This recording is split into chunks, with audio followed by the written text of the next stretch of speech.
muzhabs. They're hypocrites. They're not actual Wahhabis.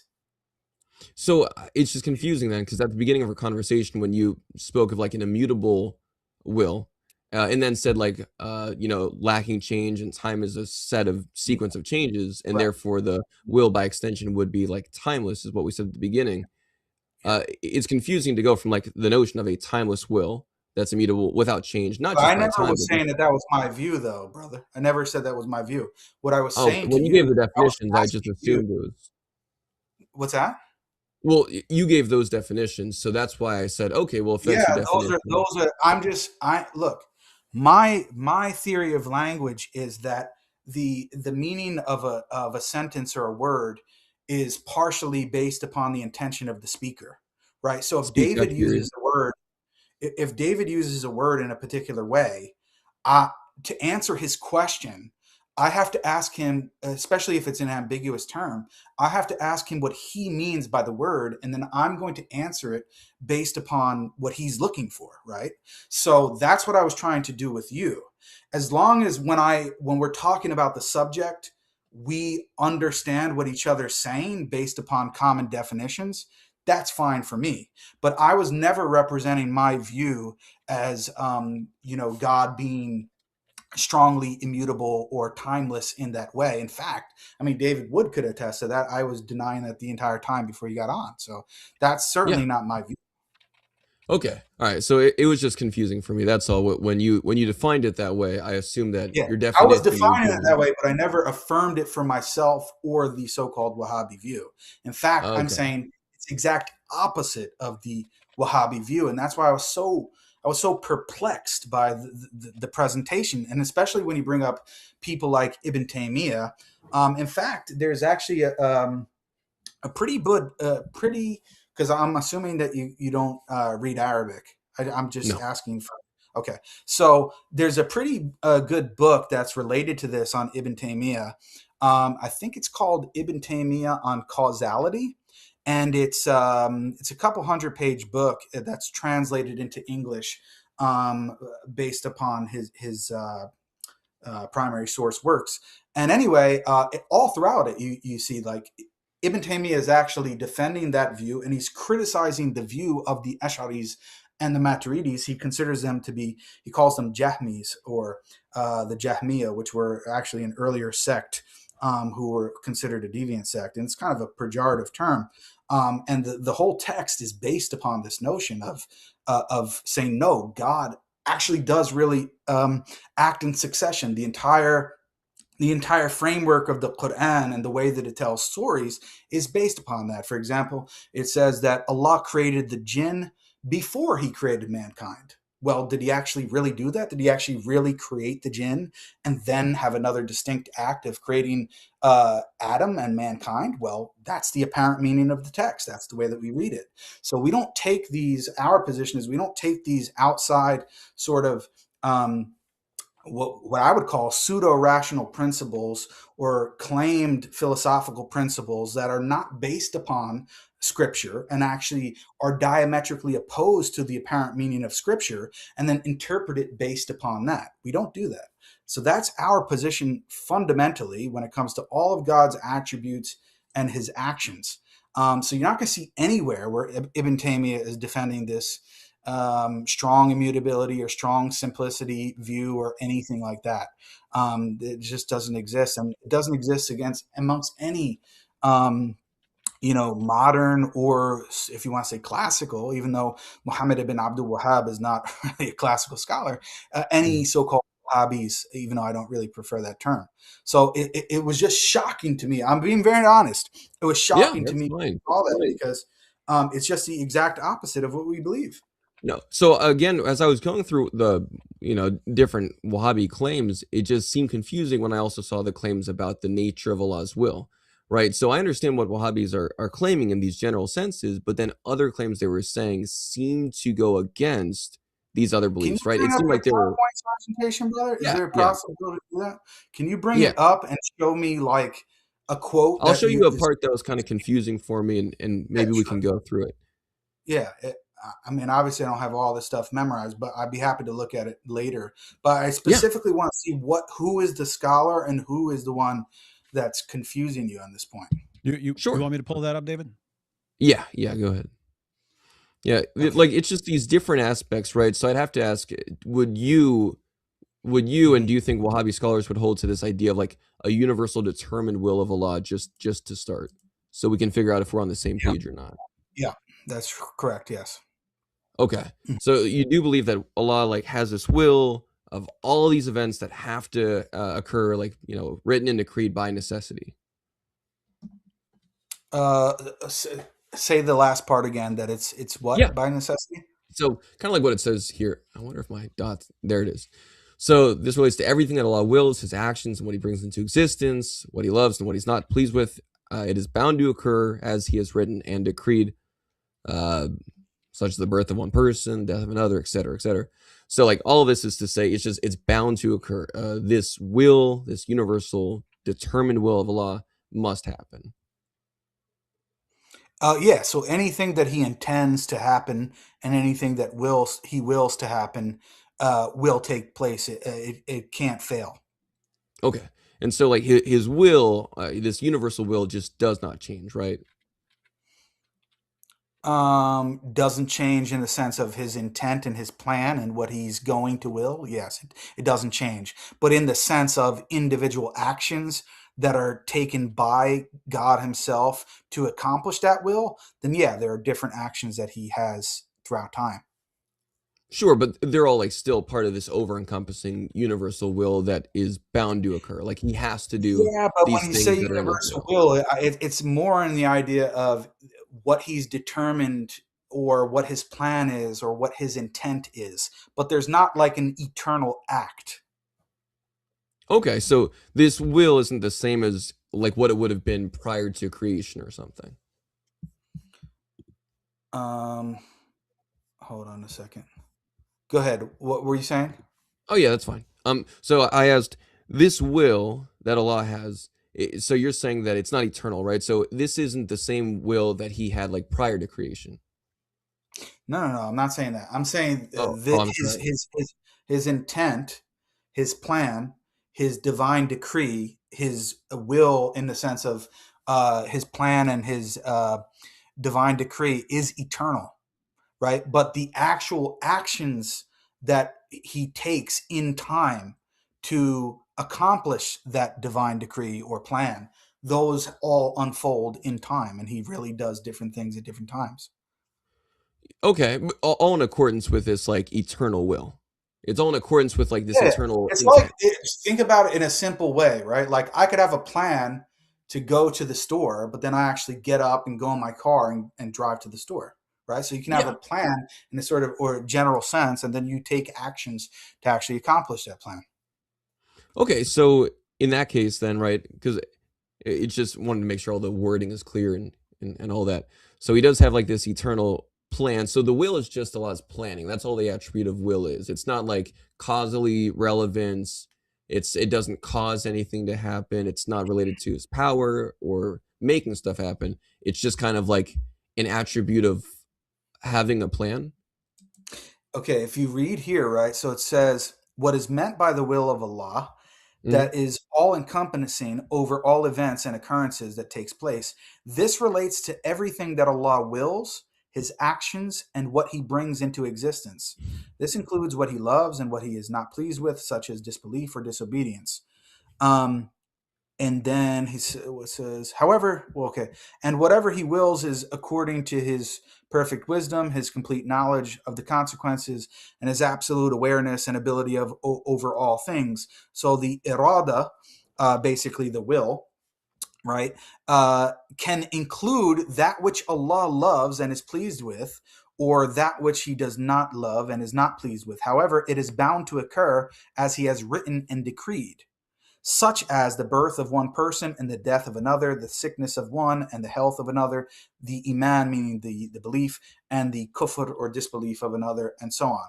So, and it says Imam Ibn Baz explained that the universal determined will is that which is already known by Allah and recorded in the preserved tablet, and the intent is that which has been decreed already, that it will indeed occur. So exactly, it's exactly what I'm explaining. It's an eternal intent, in the sense of God knows everything that he's going to will and that he intends to occur, that he determines to occur. But then in the outcome, or sorry, the outfolding of his plan, he actually wills certain things to take place in order for that plan to be accomplished. Okay. Okay. So all right, so it is this intent, which is in accordance with what's known by him. So like his knowledge and even perhaps his hikmah, like his what's known, and so all of it's just already determined. Yeah, everything And we believe everything that he does, or he wills to occur, is based upon his divine hikmah or wisdom. okay, okay, all right. So Allah is like eternally willed that at certain points in time he would kind of interact with his creation through like revelation or whatever else it might be. So Allah has like eternally seen it as a good thing to be interactive. He's seen it as a good thing to be like relational and to be relating to his creation in these like interactive and beneficial ways, I'm guessing, right? Like he has this type of interactive beneficial disposition. I'm not sure what you mean by that. Okay. Well, I'm just trying to figure out like because now it feels kind of abstract, right? He's got like this intense that's been decreed that will come to pass in accordance with what's known by him and also apparently preserved on those heavenly tablets.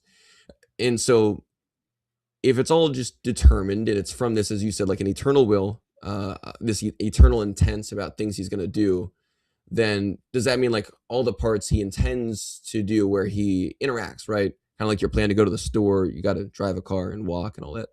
So all these moments where he's like, all right, I eternally will that at this point in time, I'm going to, Create data. give this speech to creation, or I'm going to allow them to have this revelation sent down to them. Is that like because he sees interaction with his creation as a good thing? He sees this like relational pursuit as a good thing? Everything that he's doing, he sees as the most wise thing to do. Like in like the most good thing to do? Yeah, if you want to sort of equate the two, sure. Okay. All right, because now that's also like back to that just kind of leads to some confusions I have about why Allah would eternally value relationality, interactivity with other persons is a good thing if he doesn't have that like eternal experience of interacting or relationality within himself, right? It's almost like he's making creation to do this thing that he's as you just said, right? He sees these as good things that should be done. It's a good thing to interact. It's a good thing to relate to other persons and to reveal oneself to them. It's a good thing to be known. But Yeah. would So a lot see those as like good things to be known, to be interactive, if he's not like eternally experiencing that reality as an axiological truth? I don't even see, for me, I don't even know what it means to eternally experience something in the way that you're saying it. Because to Okay, me, all right, that's uh, fair. necessarily all action is temporal. So there's going to be a before and after to anything that's taking place in that way, including so-called experiences. So I'm not really sure I understand that. Secondly, I'm not sure why it would need to be the case that Allah or God needs to actually um, eternally, in the way that you said, experience something in order to value it. I don't see how that follows at all. He No, could but value something. yeah. He could Yo, value hey, something hey. without. Yeah, Oh, sorry, sorry. David S. Do you still want this on the screen or? Oh, we'll take it off for a second, then we'll go to Take the it other off. slide I'm so I just can show looking you at it. some. Yeah, I can't see anybody. Yeah, I just realized that too. Yeah, we'll go to other slides too. Now that we're talking, I guess we can just use Yeah. FaceTime again. So I'm saying I just don't see why God would need to eternally experience something in order to value it. I mean, let me ask it this way, because do you think that God values forgiveness? I think that God values the so again, that's like remember how I talked about, this kind of weaker form of immutability. There's like kinds of things that God values, right? Like these categories of action. Which would also go for like Allah with weak immutability. I would say like there's these kind of things that God can see as like generally good categories based off things he's already doing. Right. So I would say that God would see a loving set of actions or relationality between persons, like persons in love, as a good thing. So when he makes the creation, these like second order goods are now possible. But those are only things that God sees as beneficial for humans because there's some sense of pre-existence within the fact that, the Trinitarian God says, hey, I eternally see a right set of relationality between persons as a good thing. I see love as a good thing between persons. And so in a creation, that would just manifest as like forgiveness, right? Being like an extension. And so, but also back to your point, and I think it's an important point that you brought up that you asked about. Why would God have to, like eternally experience something for him to see it as valuable or good? It's not so much like, well, okay, some would actually argue he does have to for the sake of like logic in terms of like axiological necessity. Why would he see something as axiologically meaningful if he doesn't, see it in himself? Because Allah sees himself as the most perfect thing. So obviously he would see those aspects of himself as things to be willed. But let's say it's not even like logically necessary, even though some people would argue that. The God model that explains things best is the one who actually has a reason to see those things as like meaningful because he sees it within himself.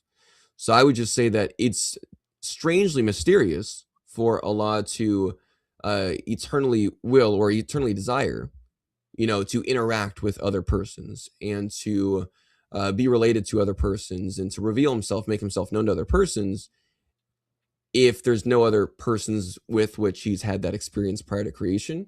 There's less mystery for the Trinitarian model of God, right? With the Trinitarian model of God, I'd say, oh, well, God eternally sees relationality of persons, right? These like persons in relationship. He sees it as a good thing. So of course he just would, that God makes more sense as the kind of God who would interact with his creation and see it as a good thing.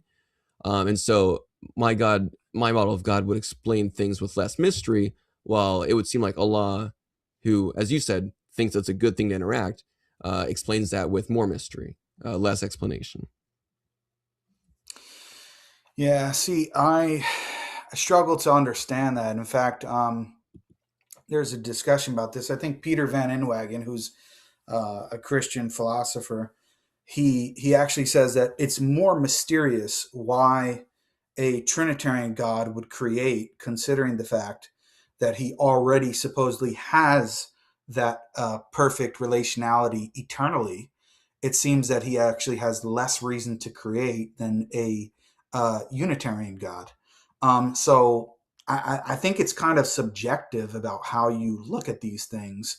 That's going to determine, well, do you think it makes more sense? I mean, if the Trinity is perfect, and God supposedly perfectly loves himself and has this perfect loving relationship amongst the three persons, then to me it seems less of a reason why he would want to, or have to, I don't want to say have to, but want to create anything at all.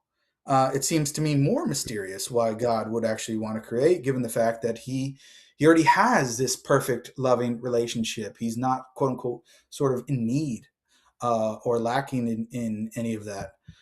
So Yeah.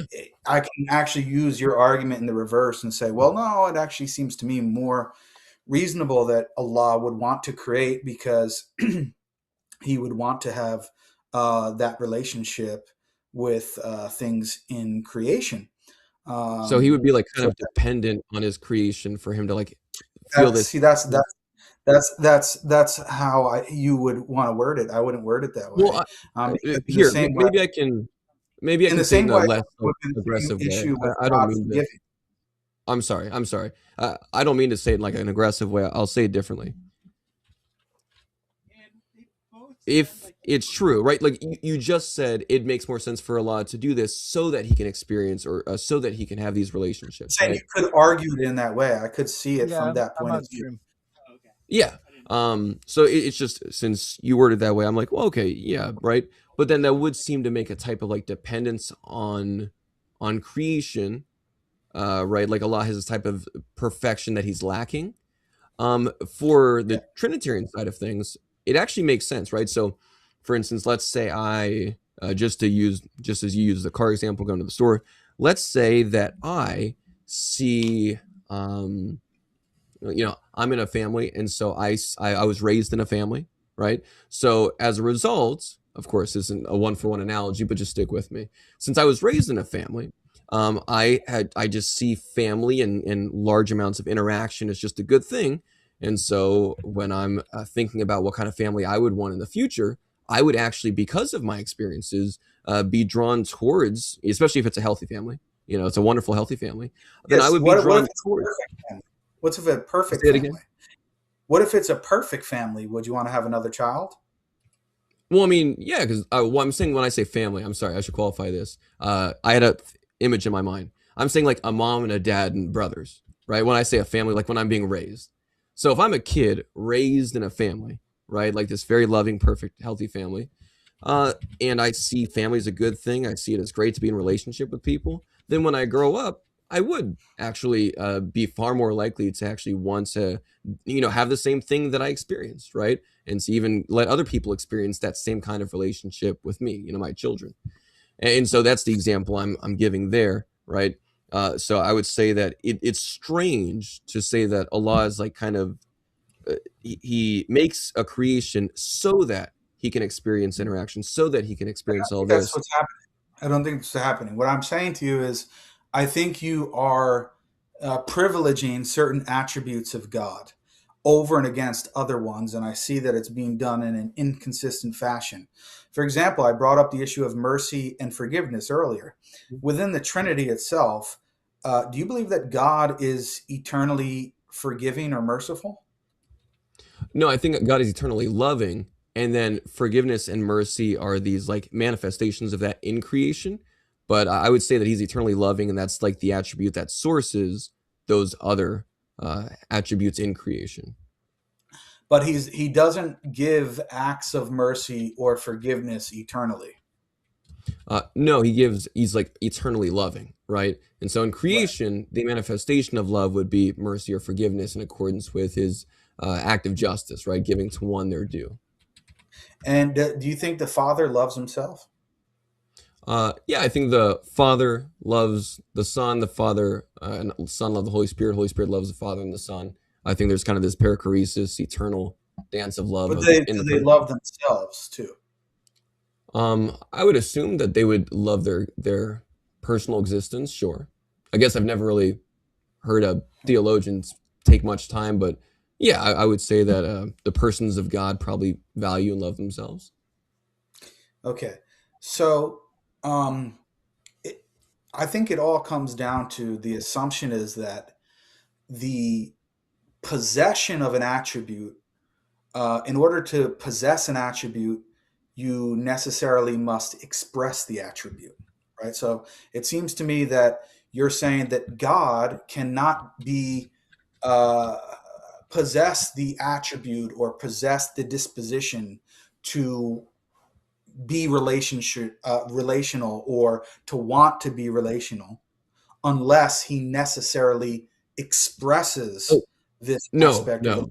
Uh, I must have said that incorrectly. I didn't say necessarily. I said it results in less mystery, right? So I was going with like an inference to the best explanation, not one of necessity. I'm So, so not okay. necessity, not like necessary expression. I'm saying it just seems more mysterious to say that Allah, who is perfect, because both of us are assuming like our model of God is perfect, right? I think that's a fair assumption to say, yeah. So it makes more sense in my lights that a God who is perfect in a Unitarian sense would not have any type of axiological leaning or foundation or desire to be in relational states with something else, i.e., a Yeah, I creation, know. That's the thing that's angel. perplexing. Why would that be? Why would a Unitarian God not desire to be in a relation with somebody else? In other That's a words, great question. That's awesome. it seems to me that you're saying the reason is because he's not eternally in a relation with someone else. Therefore, because he's not eternally in a relation with somebody else, he wouldn't have the desire to be in a relation with somebody else. And I just don't see how that follows at all. Well, yeah. So that's a great question. So again, if we both affirm that we have like models of God that are perfect, then would you agree that Allah sees everything about himself as perfect? Yeah. Hmm. Right? In the same way that you asked me if like the Father loved himself or something. So Allah sees everything about himself as perfect, right? And therefore, he would will things in accordance with all these perfections he sees in himself, correct? He Yeah. wouldn't like will in opposition to it, right? Yeah. So if he's willing in accordance with all these perfections he sees in himself, and one of those perfections or one of the ways he sees himself is alone by himself, then he would continue to will that kind of state. The Trinitarian God, on the other hand, right, just going off your like the things you're confirming, the No, I'm saying Trinitarian. that he sees relating to others at a specific moment in time as a perfection. Well, I mean, but there's not a creation yet, right? Like Allah doesn't have to create. I think you would affirm. Well, okay, I know that's actually contested. Would you say that creation was a necessity in Allah's case? It depends. It really depends what you mean by this. I If you know. want to start, I even affirm that. I know it's contested. yeah, if you I want to get. start going down like modal language and talking about Yeah. these different categories of possibility and necessity and things like that, I think it's Maybe I going to can change that. go I can away make on that a track. bit more What I'm open. trying to say to you is Allah eternally within Himself knew that it was perfect to relate to creatures and to even specific creatures at a particular moment in time. So I believe that God's perfections are also time indexed. For example, I believe that whether I like it or not, God created David Wood. I mean, let's be Sure. honest, a lot of people don't like it, but it is what it is. So, but I believe that all of God's actions are perfectly wise, such that at the moment in which David Wood was created in his mother's womb, that was the perfect moment for God to create him, and it would be Mhm. less perfect before or after. That's my position. So I believe that Sure. God's actions, including his actions to relate to created beings or even specific created beings at specific times, are Mhm. time indexed. Sure, and that. I think that's a wonderful response because that helps me to understand you a bit better. So while I hear that that's what I mean, must be the case, right? Because we'll just keep on using David as an example because why not? Uh, I think that's a good example. So it just so happens to be the case that David's existence is this thing willed by Allah. Like all these relational things are a thing that Allah willed. Revelation, like expressing Himself through speech and revelation, even natural revelation. The question is, I get that, right? Because that has to be the case because things happened and He wills all things. Therefore, you have to say, if you're being a consistent Muslim, that it's all in accordance with His perfect wisdom, even if it's time Yeah. indexed. Okay. I'm going like a step even further back though. I'm saying, okay, like what's the grounding? What's the grounding for him seeing being related to other entities or beings or persons? What's the grounding for him seeing that is a good thing? That's my actual question. I don't really know how to get deeper than that, other than God sees it as something that's good. I think that Okay. your answer, if I ask you the same question, you're going to say, well, the only difference that I can see is that, well, God was relating to another divine person eternally. But, well, just because he was doing it eternally, why does that necessitate or make it more probable or Great question. whatever language that you want to make, why does that Yeah. make it more conceptually easier to understand how that itself is a perfection? That's why I'm Yeah. saying what your argument seems to assume is that God, all of God's perfections and what he deems to be perfect, including his actions, all must take place eternally. And I just don't see why that's the case. Yeah. So we'll then go back to that because right in the same way that you said Allah wills or Allah is perfect, Allah sees Himself as perfect. He wills all things that are in accordance with His perfections, and one of those perfections is Tawheed, oneness, aloneness. So He would will that. So if you apply that now to the Trinity, right? So I would I say don't that think God wills that. I don't think. I don't think. I don't think being one person, and I don't even think this is your position. I don't think being one person or three persons is something that God wills, right? He doesn't like No, choose and say, so when I said I don't want to be one person or three persons, right? It's not that's really not what what I'm happens. saying.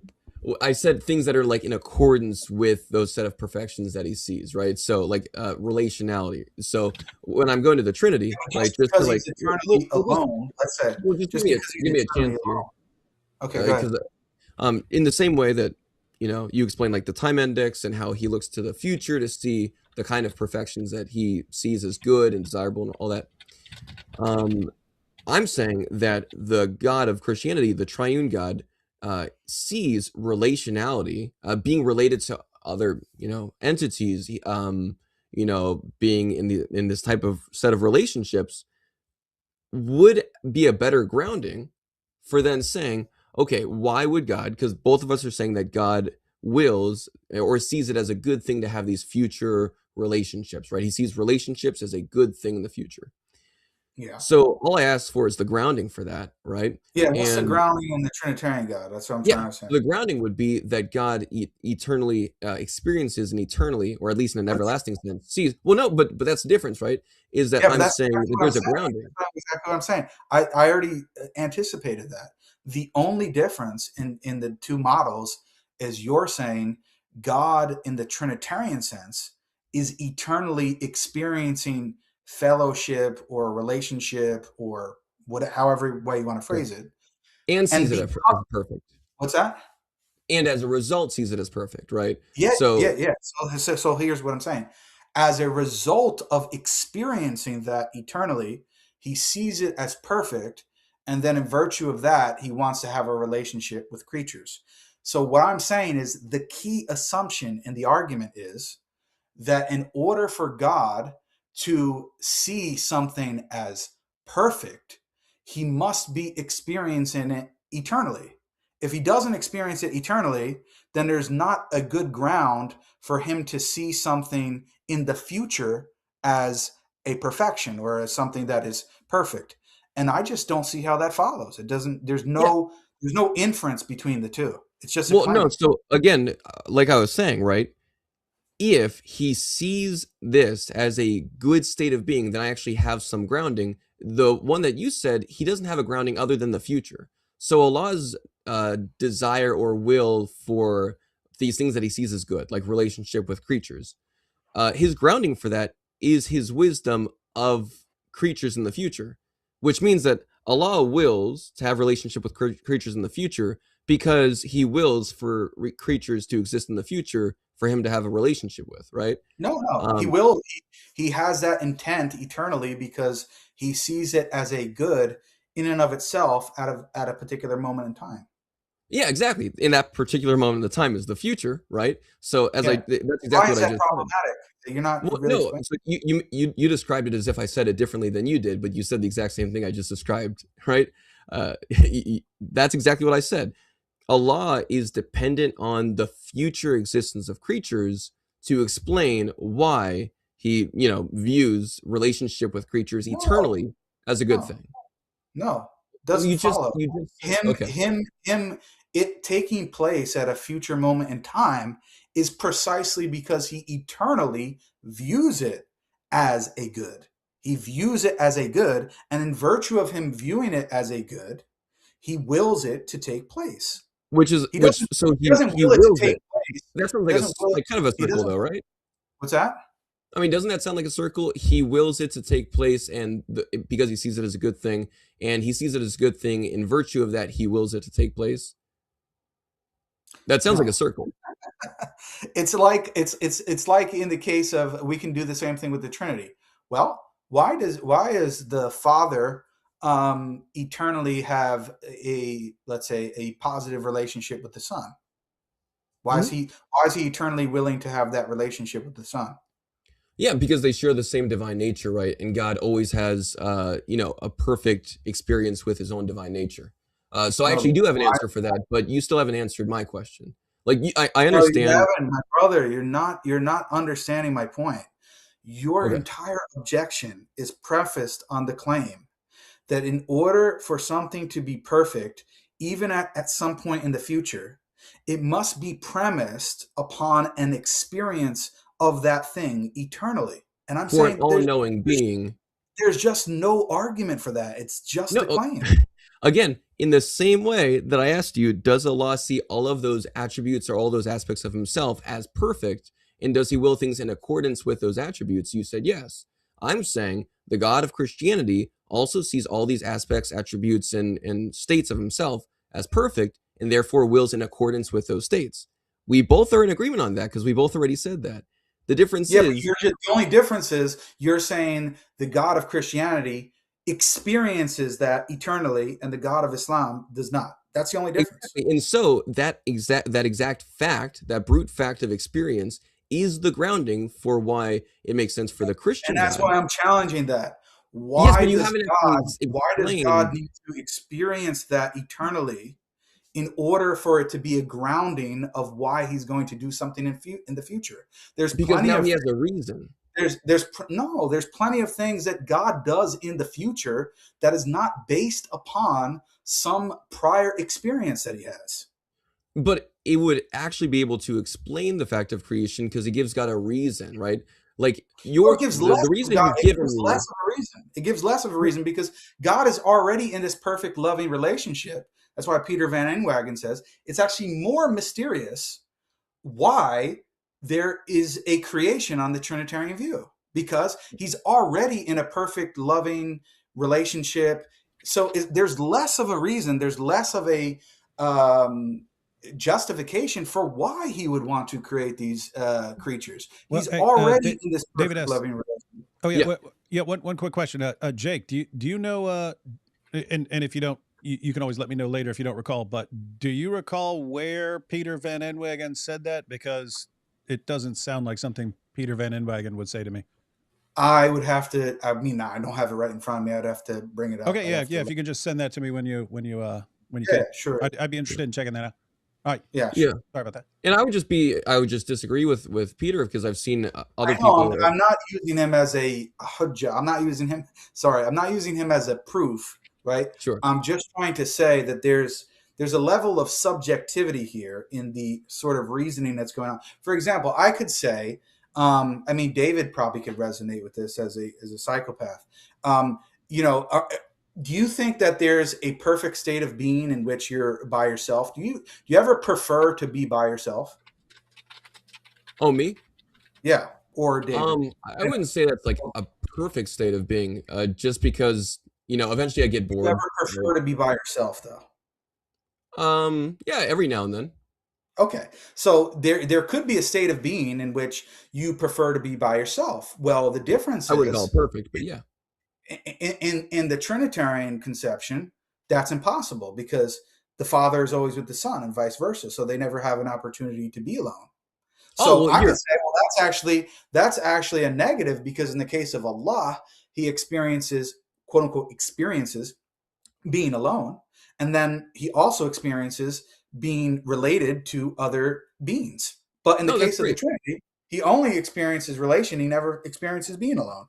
No, so this is great. Now, the difference is that there's actually a contextual reason why I would say I occasionally prefer to be alone, right? It's the same reason why some atheists actually use an argument against God wholesale by saying, well, you see, privacy is a good thing, right? And so, therefore, God knowing all things is bad because privacy is a good thing. You and I would both say to the atheist, well, no, privacy is only something we desire because we live in a world with people that we don't trust, right? So, or we have things to hide, or more likely than not, we live in a world where we don't trust people with information. And so that context is the reason that humans currently see privacy as a good thing. But obviously, in a perfect world, we wouldn't see that. So you and I would probably say that to the atheist, right? Uh, I mean, there's a lot of things I would say to the atheist, to be Well, yeah, honest. sure. I mean, Uh, there's a lot of issues with atheism, obviously, but yeah, but I mean, for me, it's not only about privacy, but even if I granted that, right? Going back to your example, right? You said that the idea of the Trinitarian God being in this relationship, what explains why that relationship is the case? You said that it's a brute fact, right? Oh yeah, God just exists as a Trinity, right? And that's just like, God has the maximal state of relationality and in the most simple form But there. why is that the case? Why is it the case, and why does he exist as three persons? You said earlier because it's a brute fact. That's what I understood you Mhm. said. Yeah. Okay, so if it's a brute fact, that means there is no deeper explanation for that. There's no Uh, deeper explanation. Well, There's yeah, no deep. for the fact of God existing eternally as a relationship, but the fact of God therefore enjoying or seeing relationship as a good thing would flow from that. So that wouldn't be a brute fact, right? The brute fact is his existence. In the same way you would say Allah, his existence is just like a brute fact, right? I would Yeah, say the existence of God as such, as triune, is just a brute fact. His eternal understanding of that is a good thing because God sees all things about himself as good and perfect, would flow from the brute fact of his existence. right. So it flows from the brute fact of his existence. And I Hmm. can just say, in a like manner, that Allah's brute fact of desiring a relation with created beings is a brute fact. And the fact that he does actually have that relation with them flows from his brute fact of that desire. Now, So I understand what you're. there's nothing's changed here. One is a brute fact based upon a eternal desire that Allah has, and another is based upon a brute eternal experience that the Trinitarian God has. There's Yeah. no Now, of relevant course. difference, no further explanation for why we should prefer one brute fact over another, because from both brute facts, the same result occurs. There's no difference. No, no. So the big issue, and you even said it in your wording, right, is that God's understanding in the Trinitarian concept, God's belief or view or evaluation that it is good to be in relationship is grounded in the brute fact of his existence. He doesn't have to look to the future, or he doesn't have to look to creatures as an explanation for why he Also, would see that. it's also in Allah's brute existence. So you're saying the fact of the future existence of creatures is a brute fact? I'm saying that God's disposition to be related to other creatures is a brute fact. Okay, okay, but like where? So it's just eternally But then you're there. asking, then you're No, no, asking no. where That's does that great. come from, or what's the grounding for that? But there's No, no, no no. further That's grounding not what for. I'm. No. So now I just have to ask. Then that means he is dependent on his creation for that brute fact to like be actualized. That for him to finally, he's like, oh, it's just a brute fact in my existence that I want No, to be in a relationship, but now I have to wait for these creatures to no, exist so I can he finally doesn't. He experience doesn't. that. He doesn't have to wait for anything. There's no waiting period going by. There's no waiting Well, period. I thought he had like actual non-timeless instantiations and actions. That's the whole argument. You said I was wrong at the beginning, is by Yeah, claiming that he's timeless but and static. And now you're saying, there's two different views, right? So if you're familiar with Ryan Mullen's view, mm, there's God when he exists alone by himself, and then there is the second moment, which is the act of creation. There is no mm, time gap in between. There's no ongoing, wondering, oh my God, I'm so lonely. When am I going to have the creation? No, it's one moment and then there's the second moment. There's not these infinite series of moments in between. That's one view. And then well, you could also take another view that there could be an infinite regress of moments and that God was always related to creation. no, correct me if I'm wrong though. R.T. Mullins specifically argues that time is an attribute of God, right? And like the end of the timeless God. So he says that time is just always like a present reality with God, not so much like one moment God exists and the next moment is creation, but that just like time is this eternal attribute of God. Isn't that what he argues? No, so time is an attribute of God, but by it being an attribute of God, he means that God is and I'm just citing this from memory, so it might not be verbatim, but God is the source of God is the source of all moments. God is also the source for the ordering of all moments and all change. Okay. And in light of that, he's not saying that there's not different moments of time, but the way he sees it is moments are like states of affairs, right? So, Mm. like, moment one is the state of affair where God is existing alone by himself. Moment two is God and creation. And moment three is whatever develops after that first aspect of creation, so on and so forth. That's Sure. his view of moments of time. So he doesn't So deny moments of time. God is in one moment of time eternally, if so to speak, and then there's a second moment of time and a third moment of time. So I'm saying you could defend that view if you wanted to, which you said you were somewhat sympathetic to. And in that case, if I took that view, there's no like major gap of time where God is like waiting and wondering, like, oh my God, when am I going to be related to creatures? No, there's one moment, second moment. And then yeah. also, you could also take the other view where there's a infinite series or regress of moments, and God is always related to individual creatures. Okay. So which view do you think then you would be most sympathetic to amongst those two? Well, I think there Like in are a other hobby factors. view, what would fit best, do you think? I think there are other factors related to this question, but I prefer the second view. Okay, like eternal regression of moments. So you would say that there's like this kind of infinite regression of moments prior to there being creatures in the My, life of. my position is that God has always been creating one thing after another, and that there was not a first thing created, so to speak. That's my personal position. Wait, okay. So like how does that relate to the Quran and the descriptions of creation in the Quran? Like what, for example? Well, I just thought that I don't know, there's like a point where the heavens were made and the earth and then Yeah. like Oh, the yeah. waters. Sure. So the view is that every particular thing that's created has a beginning in time, but the regress or the sort of abstraction of creation, it doesn't. There's not a first thing created in that sense. It just goes back and back and back and back. God's been creating one thing after another. So like the act of creation is like an eternal thing. Again, each individual act is temporal, and each effect of that temporal act is temporal. But God has always been creating. All right, I'm gonna have to like I don't know. I'll So have to. this is not also, by the way, this is not an obscure view. This is actually Ibn Taymiyyah's view. So David, I think you're learning some things. Maybe it'll be some future ammo for you. I don't know, but this is actually Ibn Taymiyyah's view that, and it actually gets around everything you said. And I think it's superior for other reasons, but that would go into things related to arbitrariness and um, anyway, I don't want to get too far down the line, but the point is that this is a view in the Islamic tradition where God has been creating one thing after another. The series, so to speak, which is an abstraction in the mind, is eternal, but no individual particular thing is eternal. Each thing has a beginning in time. And if you're familiar with, his name is escaping me at the moment. Um, I'll think of it in a second.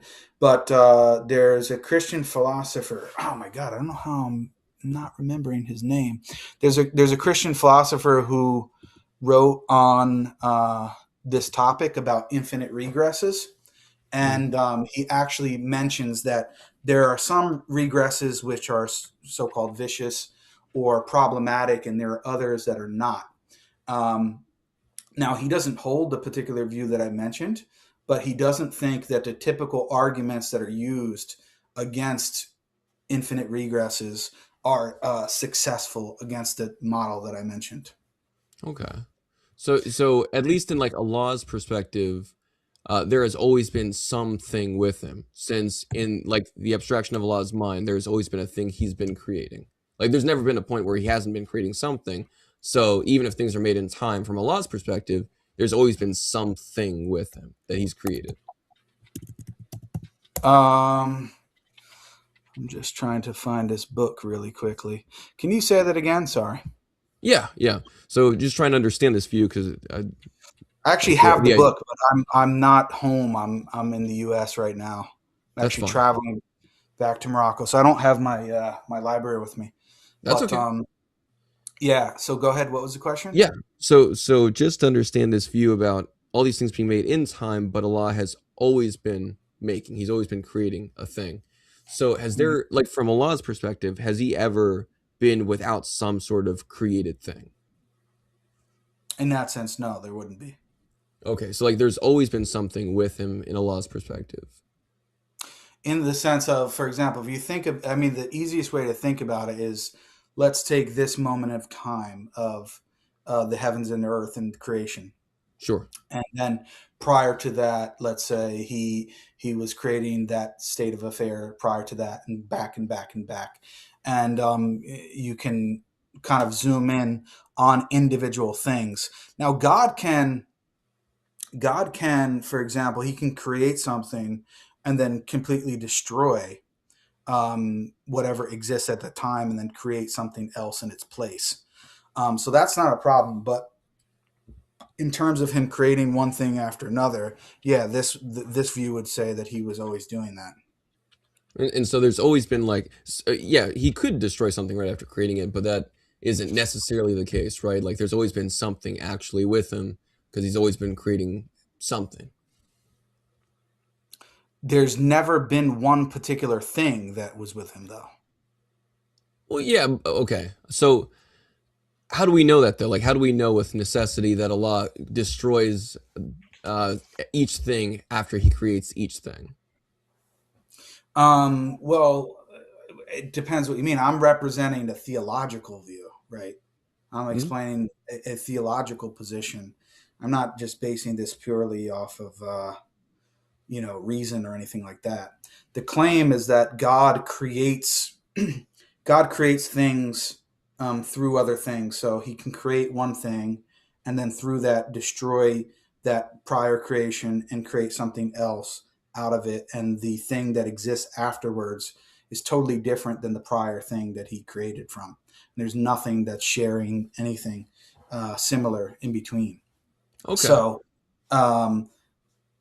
yeah, I mean, I don't see Okay. any problem with that. It's you can just think of it as a chain, right? There's a chain of creations going back and back and back, and each point in the chain or each break in the chain is created and has a beginning and time. Um, I don't see any problem with that. I mean, it's just God is creating one thing after another. Yeah, it just But doesn't anyway, this feel is very. just one view. What I'm saying is, you still have the Mullins view, which also escapes your problem. There's no kind of waiting in between. There's just one moment God by himself, second moment God in creation. Yeah, I mean, I think the Mullins view though still say that there's like real moments, real like succession, right? And so there is still like No, a there's no distinction. succession. There's no succession in the moment, right? The moment is like a screenshot. It's like a snapshot.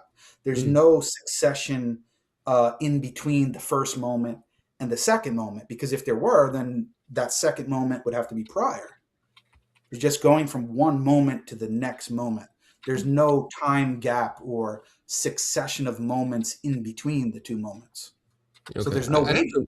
no waiting I'll have going on. to put that in my head. I'll have to look that up later. I really thought he had a different view that would have allowed for like time to just be this eternal attribute of God, and therefore making him like purely active without any change, sans or post No, so creation. But so, so Mullen's view is that time does not require change. That you could have time without change. That's his view. And so God existing alone by himself without any change, that is one moment of time because it's a state of affairs. He cashes it out in states of affairs. okay, And then the second moment of time is the second state of affairs where it's God and creation. That's it. okay, There's no in the first moment there aren't other moments going by. It's mhm, just one moment, God existing alone by himself. No succession. There's no succession whatsoever. okay. All right. I think I can see how that works, but of course yours would be more towards the second view, which still I'm leads to I saying think. both views. I'm saying both views escape any sort of problem about God being lonely and waiting, like a long time to have a friend or something like that. Astaghfirullah, but there's nothing like that. Yeah, I'll have to think on that further. I mean, I think we've had a pretty good set of conversations here, but Yeah, in but order to I think my main problem with you, David, was um, that you were representing the so-called Wahhabi view as a seemingly, um, let's say, timeless view and immutable view of God, and almost making it seem like a divine simplicity type of view, and it's totally the opposite of that. That's the thing that I really wanted to yeah. talk about, and And also, yeah, go ahead.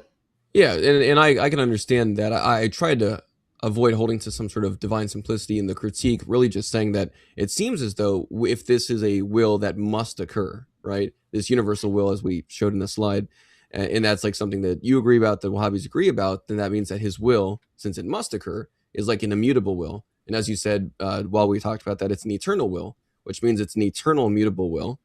But if it's an eternal, immutable will, then it would seem to imply the exact critique that I was saying by your very definition. I don't see that because I mean everybody's unless you're holding to some type of let's say knowledge of God that is dynamic in the sense of God doesn't really know what he's going to be doing at any moment.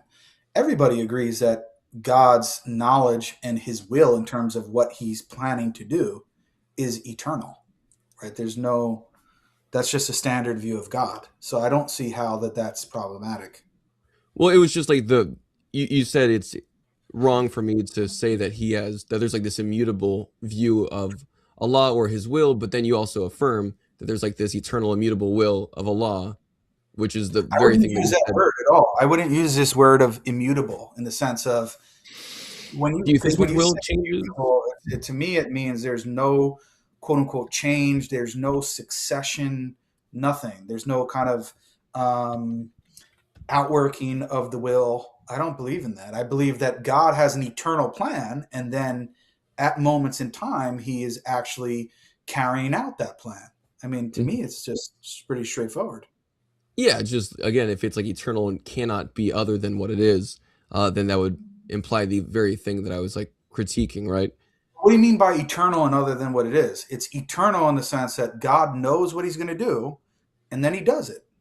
Like how I Yeah, don't exactly. understand. Like in a determinative sense, right? And so he like eternally willed that these different acts of speech, instead of working together to point to the Quran, they went against each other, or they became corrupted, or instead of willing what would have been the most like perfect, most wise. Acts went against the Quran. What do you mean acts went against the Quran?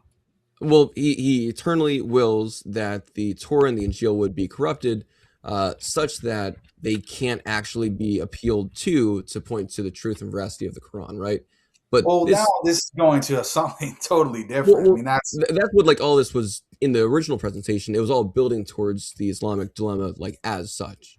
It was very contextualized specifically on the Islamic dilemma and how I see issues with the type of willing in Allah, if he's by his yeah. own hikmah, by his own wisdom, eternally willing the preservation of an attribute of speech, right, namely the Quran, but not doing so with his other acts of speech while What's appealing the to them in the conflict? Quran. What's the conflict with Allah willing not for a particular revelation to be preserved on earth and another one to be preserved on earth? How is Yeah, that contradictory? that's great. So they would all be in the same like ontological category, right? They're like divine speech revealed. Yeah. And so Allah's will is one towards his own attributes and towards, these manifestations, right? So towards the attribute of speech, and its manifestation towards like the same ontological category, Allah's will is one, correct? I'm not sure what you mean by that. Sorry. Well, if Allah's will is one towards himself, towards his own attributes, right? Then his will would be like just one specific way because it's all in accordance with the same hikmah, the same wisdom. So if he has the same immutable will and the same divine wisdom, then obviously he's going to come to the same conclusions about the same attribute and the same act, right? But it's not the same attribute in the same act. It's the attribute of one speech. it's one revelation, which was for a specific group of time and specific sorry, specific amount of time and specific group of people, and then there's another revelation which is meant to be for all time at a particular moment in time going forward.